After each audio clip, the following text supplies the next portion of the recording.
Now then everyone, so how should we be staying safe as a female dog walker or any dog walker? But I feel like this is more aimed, again, falling over, again, every single video. I feel like this is more aimed at the women, how like we should be taking certain steps to make sure that we're safe when we're out on walks. And I don't mean like as in safe, you know, sort of like, you know, staying safe, you know, with the dogs and stuff, although that's important too. I mean more about staying safe, just like, not, I don't mean like managing dogs' energy or like managing the groups and staying safe that way. I mean like staying safe, you know, when you're coming across other people, or staying safe in general.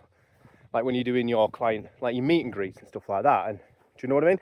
Like it's a little bit different. Like sometimes I do a lot of my meet and greets here up on the moor so I can see the dog in a live environment, but that is usually me meeting somebody else.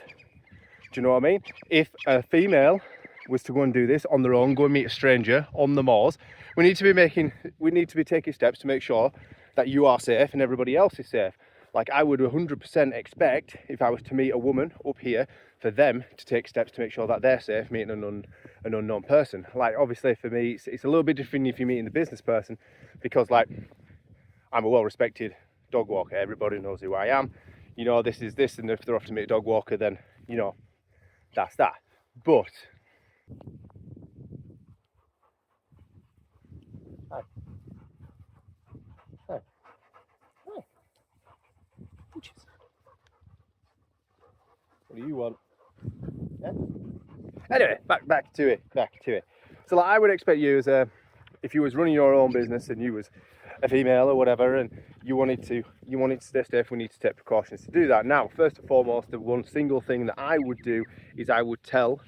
Now, this goes for meeting a client on a consultation or just in your walks in general. Do you know what I mean? If you're doing a client consultation, you're off to meet somebody either on the moors or something like that, or if you are even going to go and meet them at their house, I would tell a trusted family member or very close friend where you're going to be, where you're going to meet, what time, and what time to be expected back. Like sort of say, you know, I will send you a message at this time, trying, you know, to let you know that I'm all right and stuff like this. And like this, unfortunately, this is like the reality of the situation. It might never happen. These, you know, nothing bad could ever happen, but we could do with taking steps to make sure that we're safe and everything's fine. Because you are, at the end of the day, you are meeting strangers. If you're off to meet somebody at their house, I would, again, family member, trusted friend, close friend, tell them where you're going to be. Like you want to be safe and keep giving them updates through the things, like through messages and stuff like that. Again, just nearly falling over. You know, give people messages and updates to let them know that you're all right and where you should be. So that is the absolute first thing that I would do. If you are meeting anybody in any place at all, let somebody else know, a family member, where you're going to be at what time and what time they could expect a message back. Say if you're meeting them at the house, the moors, if you can, try and meet them in a public place so there will be other people around. Just stay safe. Other things that you can do to stay safe as well, like while you're doing these consultations or the meet and greets or whatever, and also if you're just generally out on the walk, like if you're up here and stuff like that, let somebody know, like a close friend, family member, your route, where you're planning to be, what time your walks may be, stuff like that. Because just in worst case scenario, let's talk about staying safe. You don't even have to involve another person. If you fall, twist your ankle or break your leg or whatever, and you're up here on your own, you know, and your phone runs out of battery, you know, if you've got an iPhone, there's a good chance that'll happen. So you need to stay safe, and people could do with knowing your routes or roughly. So if you said, well, I'm going to be planning my route in this field, which is on this street, which is roughly going to be here, and this walk will be done at this time, they know if nobody hears from you, then they could like check one of these locations, you know, roughly for when, you know, when you were last seen or whatever. And also phones nowadays, obviously they've all got GPS and maps and stuff like that, and you can share your location. That is a very good idea to do if you've got a close friend, family member, you know, or whatever. My wife, we share on Google Maps. We share locations so she can see where I am on my walks.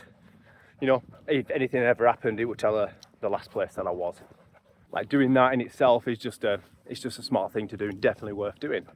Another thing you could do is you could wear a body cam. They're not too expensive nowadays, and you can just leave them recording for the entire duration of the walk, just so you can catch anything at all. Do you know what I mean? If somebody sees you with the body cam on, you're less likely for people to sort of get in your face or anything like that. And it's just a little safety precaution, and you can record everything that happens.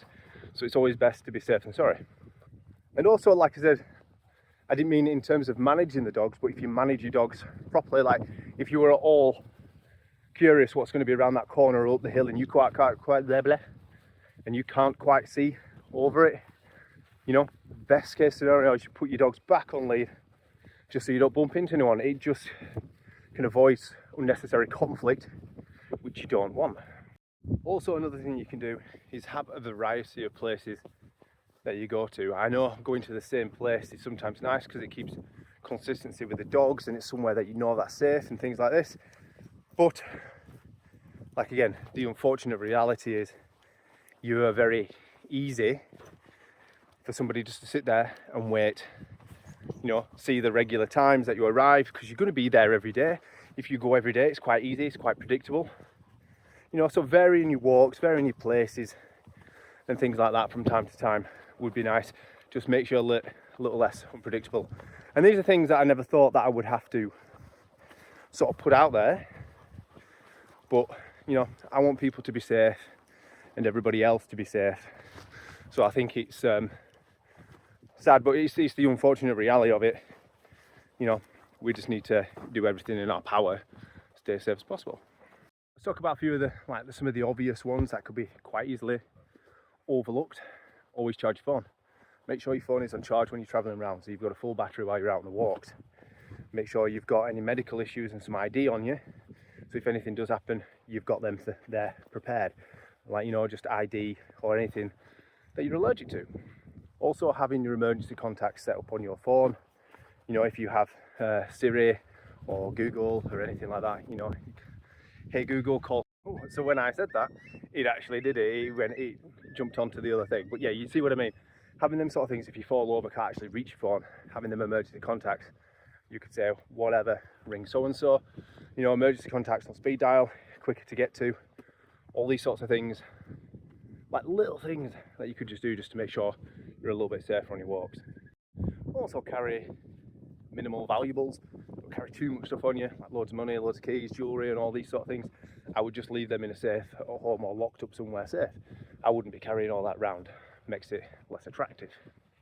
I would also recommend limiting your distractions. Like, I know some people like to walk with headphones in, but I like to be able to hear everything around me, from anybody walking around, a car coming past, somebody else's dog, somebody whistling, somebody shouting. I like to listen to all these things, so I don't typically wear headphones. I know some people do, but I don't.